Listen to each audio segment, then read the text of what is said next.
After COVID happened, lots of sale barns started offering online bidding to their customers. I had been helping a friend search for a new horse in Texas when the preview for the sale showed this scrawny looking little bay colt. They had him advertised as a 2-year-old gelding with no handling, but he seemed really quiet and kind in the pen. This sale barn is about 1,500 miles from my house in Montana, so there is no way I was planning on bidding on any of the horses at this sale. When I watch a sale online, I like to pick out one horse that has a lot of potential and see how much they go for in the ring.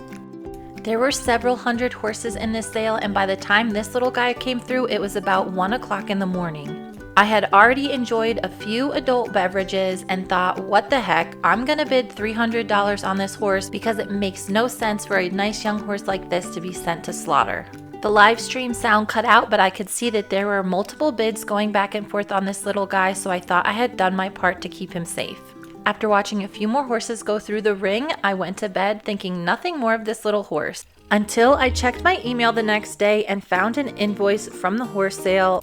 I paid my bill, vowed to never drink and watch horse auctions again, and hurried to find someone to pick up this little colt from the sale. One of the rescues I know uses a quarantine facility very close to the sale barn, and as luck would have it, they had an open spot on their trailer and an open quarantine pen. Before I knew it, the wheels were set in motion and this little guy was safe and sound and ready for 30 days of quarantine before he could make the trip up to Montana. A reputable hauler will charge between $1 and $2 a loaded mile, so it was going to be quite expensive for me to get this little guy up to Montana. I had a friend in the area that went and checked him out just to make sure there wasn't anything glaringly wrong with him and his age was correct. Although not the best financial decision, I did decide to have this guy brought up to me in Montana when his 30-day quarantine was over. For a horse with little to no handling, he loaded up like a champ and headed up north. All of the horses that this little guy rode up to Montana with were very expensive, very well-bred horses. It may seem silly to spend so much money to haul a horse up to my barn when I know nothing about it. But when I bid on a horse at auction, I take the responsibility of taking care of my new horse extremely seriously. When he finally made it to Montana, I was surprised to see that he was only about 11 hands, so a pretty small little guy for a 2-year-old. I got him started on a balanced diet and then went about starting his deworming protocol. There are a bunch of different factors to take into consideration when you deworm a horse.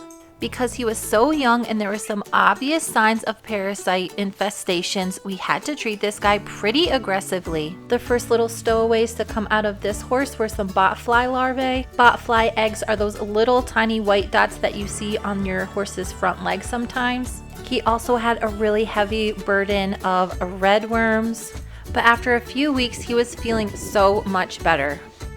He had lots of energy to run and jump and play.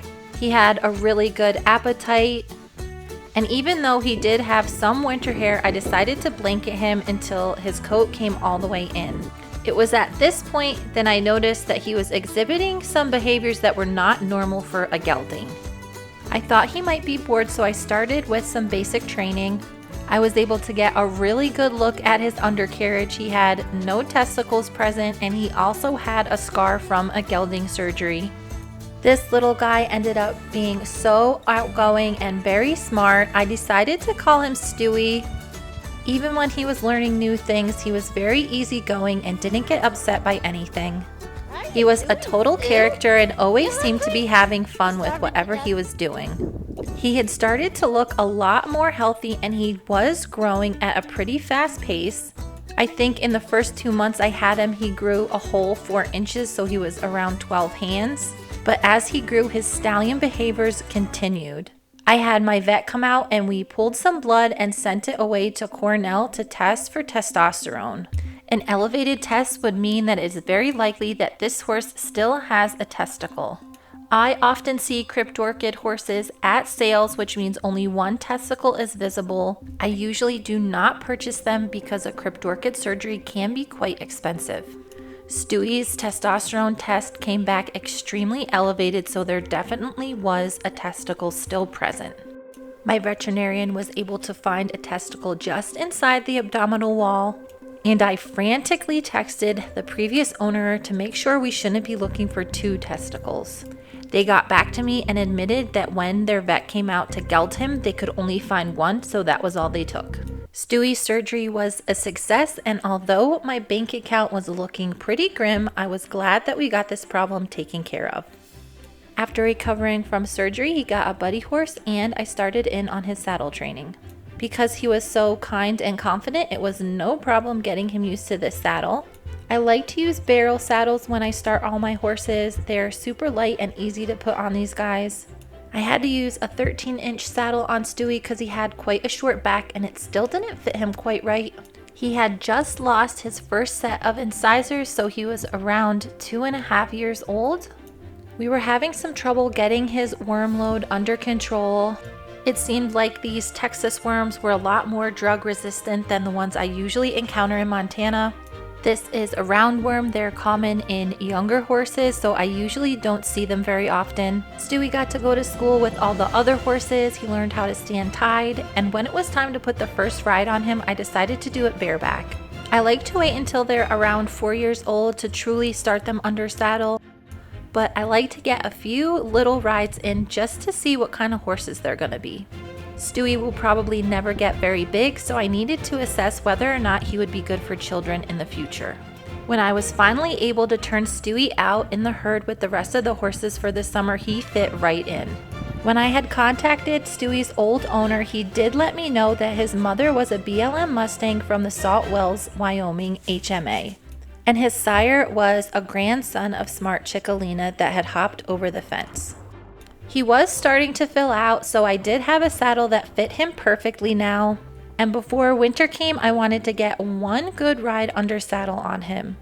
I ground drive all my horses, so in the first couple rides, all I'm looking to do is that they stop, back up, and steer both directions. Stewy was proving to be a really good-minded, sweet little horse. I decided to give him the winter off and then resume his under saddle training in spring.